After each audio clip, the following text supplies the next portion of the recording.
कुछ देर पहले आजम खान जेल चले गए। अकेले नहीं, सपरिवार।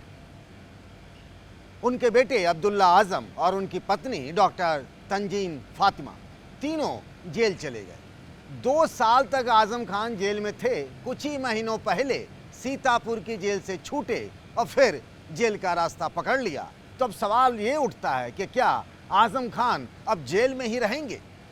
क्या होगा उनके राजनीतिक करियर का? क्योंकि ये वैसा दौर था जब इस परिवार का कोई भी सदस्य न तो लोकसभा में है न विधानसभा में। आजम खान भी चुनाव हार चुके। आजम खान को तो उनकी सदस्यता रद्द कर दी गई थी जब वो विधायक थे। उनके बेटे अब्दुल्ला आजम के साथ भी यही हुआ। उनकी पत्नी तंजीन फातिमा राज्यसभा सांसद रहीं, विधायक रहीं, लेकिन इस समय कुछ भी नहीं थी। अब आखिर ऐसा क्या हो गया है कि आजम और जेल का रिश्ता छूट ही नहीं रहा है? और आजम पर 1-2 नहीं, करीब 1 दर्जन मुकदमे हैं। और अगर जेल से छूट भी गए तो वो चुनाव नहीं लड़ पाएंगे, तो फिर करेंगे क्या? इसके लिए आजम ने ये सोचा था कि रामपुर में जो मौलाना अली जौहर यूनिवर्सिटी उन्होंने बनाया है, कम से कम वो चलाएंगे। लेकिन वो यूनिवर्सिटी भी अब इनकम टैक्स से लेकर ईडी के जांच के दायरे में है और वहाँ भी उनके लिए मुसीबत ही मुसीबत है। इन सब के बीच थोड़ी ही देर पहले अखिलेश यादव का एक बड़ा विवादित बयान आया है। वो गए थे अपने कन्नौज, जहां से वो सांसद रहे। उनकी पत्नी डिंपल यादव भी वहां से एमपी बनी। उसी कन्नौज में अखिलेश यादव गए थे। उनसे आजम खान के जेल जाने के बारे में सवाल पूछा गया तो उन्होंने इसका कनेक्शन धर्म से, मजहब से, यानी आजम खान के मुसलमान होने से जोड़ दिया गया। मोहम्मद आजम खान साहब और उनके परिवार को न्याय मिलेगा।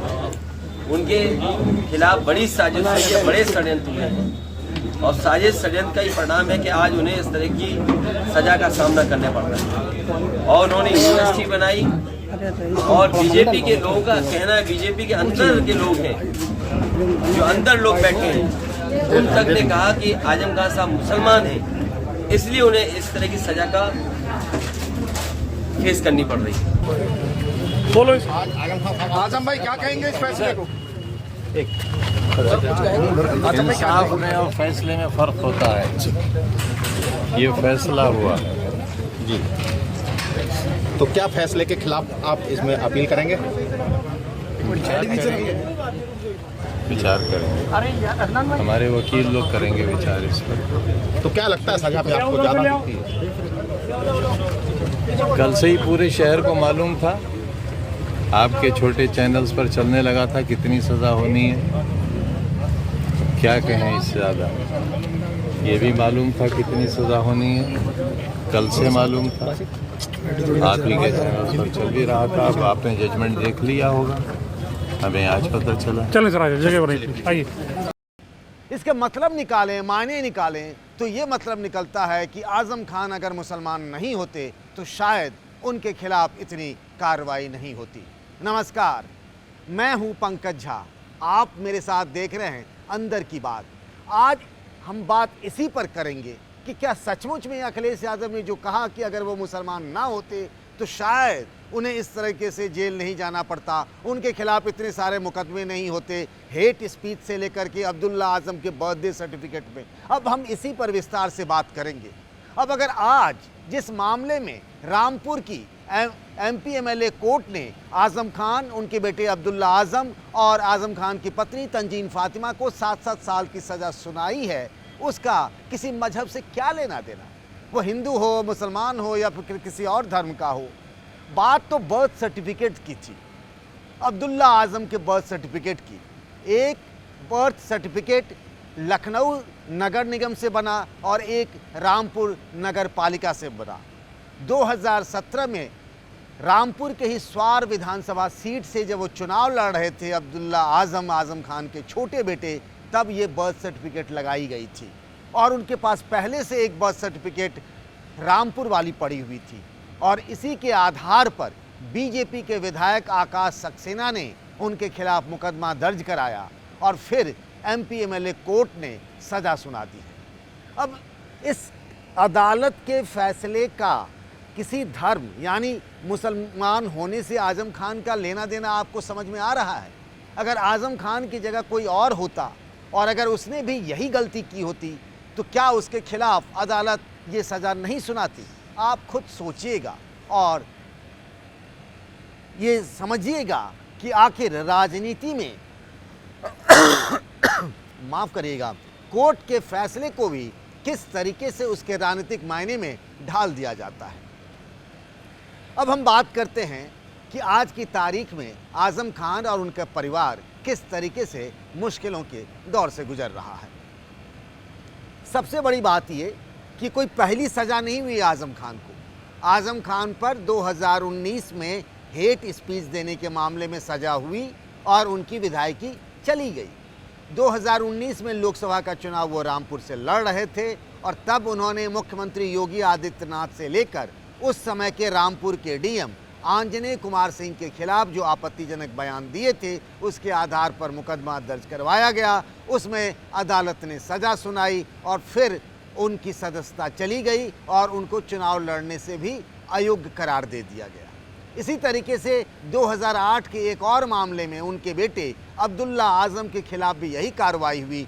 वो भी 2022 में स्वार विधानसभा सीट से दोबारा विधायक चुने गए थे और उनकी भी विधायकी चली गई। एक दौर ऐसा भी था जब आज़म खान की तूती बोलती थी। मुख्यमंत्री मुलायम सिंह यादव रहे हों या अखिलेश यादव, यूपी में समाजवादी पार्टी की सरकार में सत्ता के 2 केंद्र हुआ करते थे।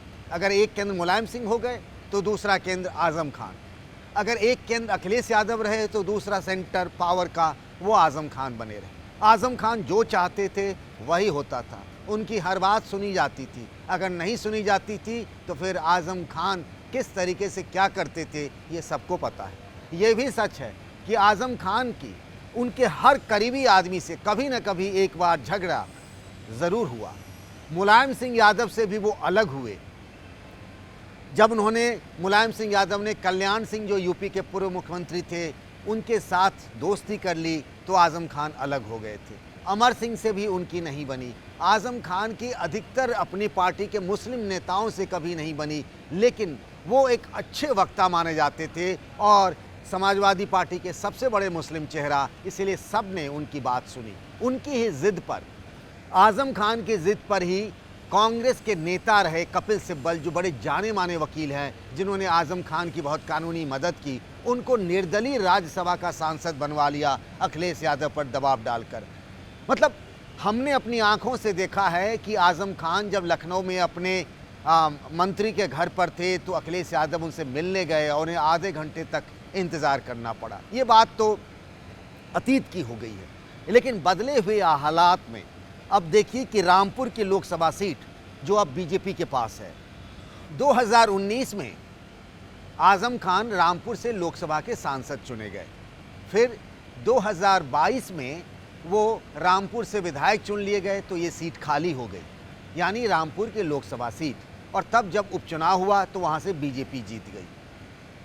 फिर जब कोर्ट के फैसले के कारण आज़म खान की रामपुर की विधानसभा सदस्य की सदस्यता चली गई, तब फिर उपचुनाव हुआ तो बीजेपी के आकाश सक्सेना जीत गए। यानी जो गढ़ था, जिसे कहा जाता था कि जहां आज़म खान को हराने के बारे में सोचा नहीं जा सकता, जहां मुसलमानों की आबादी 50% से अधिक बताई जाती है, वहां भी बीजेपी ने कब्जा कर लिया है।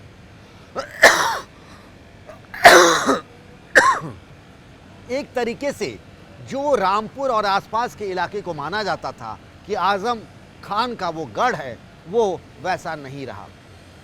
इस तरह की खबरें आ रही थी और ये पता चला था कि आज़म खान 2024 का लोकसभा चुनाव रामपुर से लड़ना चाहते हैं, लेकिन जिस तरीके से अदालत से फैसला आया, उन्हें 7-7 साल की सज़ा हो गई है उनके पूरे परिवार को।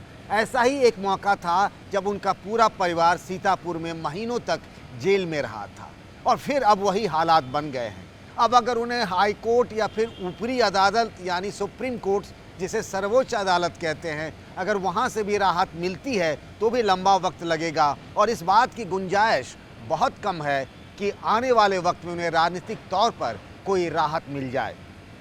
और सबसे बड़ी बात यह है कि अखिलेश यादव ने जिस तरीके से पूरे मामले को एक दूसरा स्पिन देने की कोशिश की है, वो ये कहते रहे हैं कि जानबूझकर आज़म खान को फंसाया गया है, उन पर झूठे मुकदमे करवाए गए हैं, उनके बारे में कहा जाता है चोरी के मुकदमे, डकैती के मुकदमे।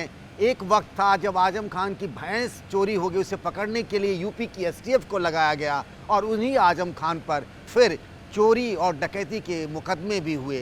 लेकिन सबसे बड़ा सवाल ये कि क्या आप भी मानते हैं कि अखिलेश यादव ने जो कहा कि मुसलमान होने के कारण आजम खान को जेल जाना पड़ा है, क्या ये बात सही है? अगर आपको लगता है ऐसा ही है तो आपकी राय का इंतज़ार रहेगा। अगर आपको लगता है ऐसा नहीं है तो भी अपनी राय ज़रूर रखिएगा। तब तक के लिए अपना ख्याल रखिएगा। नमस्कार।